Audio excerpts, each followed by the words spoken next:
ಶ್ರೀಕೃಷ್ಣ ಜನ್ಮಾಷ್ಟಮಿಯ ಶುಭ ಸಂದರ್ಭದಲ್ಲಿ ವಿದ್ಯಾಮಾತಾ ಅಕಾಡೆಮಿ ಹಾಗೂ ನಂದಗೋಕುಲ ಚಿಣ್ಣರ ಅಂಗಳ ಪುತ್ತೂರು ಇವುಗಳ ಜಂಟಿ ಆಶ್ರಯದಲ್ಲಿ ಆಯೋಜಿಸಲಾದ ಕೃಷ್ಣವೇಷ ಹಾಗೂ ಯಶೋಧ ಕೃಷ್ಣ ಸ್ಪರ್ಧೆ ಆಗಸ್ಟ್ 30, 2026 ಭಾನುವಾರ ಬೆಳಗ್ಗೆ 10 ಗಂಟೆಗೆ ಪುತ್ತೂರಿನ ಎಪಿಎಂಸಿ ರಸ್ತೆಯಲ್ಲಿರುವ ವಿದ್ಯಾಮಾತಾ ಅಕಾಡೆಮಿ ಆವರಣದಲ್ಲಿ ನಡೆಯಲಿಕ್ಕಿದೆ. ಸ್ಪರ್ಧೆಯು 3 ವಿಭಾಗದಲ್ಲಿ ನಡೆಯಲಿಕ್ಕಿದೆ. ವಿಭಾಗ 1ರಲ್ಲಿ 1 ರಿಂದ 3 ವರ್ಷದೊಳಗಿನ ಮಕ್ಕಳಿಗೆ ಕೃಷ್ಣವೇಷ ನಡೆಯುತ್ತೆ.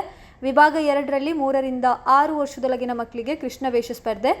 ವಿಭಾಗ 3ರಲ್ಲಿ 1 ರಿಂದ 6 ವರ್ಷದೊಳಗಿನ ಮಕ್ಕಳ ಅಮ್ಮಂದರಿಗೆ ಯಶೋಧ ಕೃಷ್ಣ ಸ್ಪರ್ಧೆ ನಡೆಯಲಿಕ್ಕಿದೆ. ಇನ್ನು ಬಹುಮಾನದ ವಿವರಗಳು ಪ್ರತಿ ವಿಭಾಗಕ್ಕೂ ಪ್ರತ್ಯೇಕವಾಗಿ ಇರುತ್ತೆ. ಪ್ರಥಮ ಬಹುಮಾನ 3,000, ದ್ವಿತೀಯ ಬಹುಮಾನ 2,000, ತೃತೀಯ ಬಹುಮಾನ 1,000.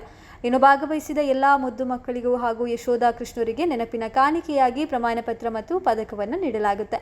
ಇನ್ನು ನಿಯಮಗಳು: ಸ್ಪರ್ಧೆಗೆ ಆಗಮಿಸುವ ಸಂದರ್ಭದಲ್ಲಿ ಮಗುವಿನ ಆಧಾರ್ ಕಾರ್ಡ್ ಜೆರಾಕ್ಸ್, ಒಂದು ಭಾವಚಿತ್ರವನ್ನು ಕಡ್ಡಾಯವಾಗಿ ತರತಕ್ಕಂಥದ್ದು.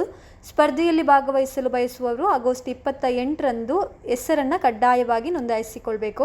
ಹೆಚ್ಚಿನ ಮಾಹಿತಿ, ಹೆಸರು ನೋಂದಾವಣೆಗಾಗಿ ಸಂಪರ್ಕಿಸಬೇಕಾದಂತಹ ಫೋನ್ ನಂಬರ್ 8590773486.